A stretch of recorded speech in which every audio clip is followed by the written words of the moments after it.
God bless you. பாருங்கள், பொன்னாங்கண்ணி கீரை.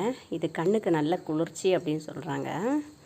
கண் நல்லா பார்வை தெரியும் அப்படின்னு சொல்கிறாங்க. இது எப்படி வேணாலும் நமக்கு சமைச்சு சாப்பிடலாம். கறியாக வச்சு சாப்பிட்லாம், கூட்டாக வச்சு சாப்பிட்லாம், சூப்பு போட்டு குடிக்கலாம். எப்படி சாப்பிட்டாலும் சரீரத்துக்கு நல்ல ஹெல்த்தி.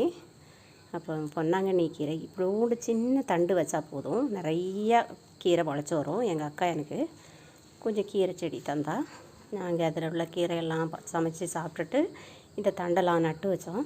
அது நிறைய முளைச்சிருக்கு. கொஞ்சம் கொஞ்சம் பறிச்சுட்டு வந்திருப்பேன். இது நான் கறி வைக்க போகிறேன்.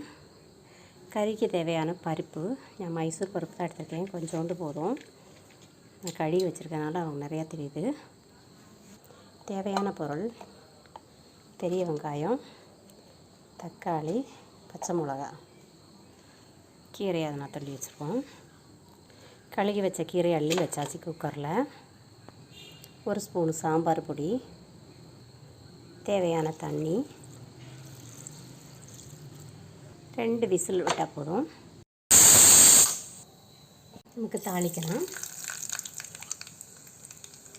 தேவையான பொருட்கள்: பச்சை மிளகு,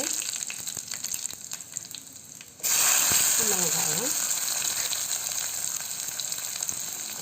கருவேப்பிலை.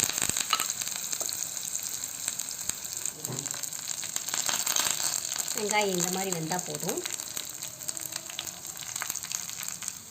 நான் அது கூட கொஞ்சோண்டு வத்தல் பொடி போடுவேன்.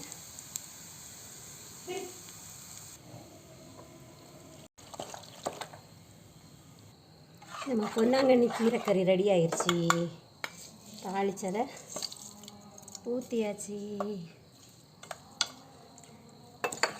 இப்படி செஞ்சு சாப்பிட்டு பாருங்கள். God bless you.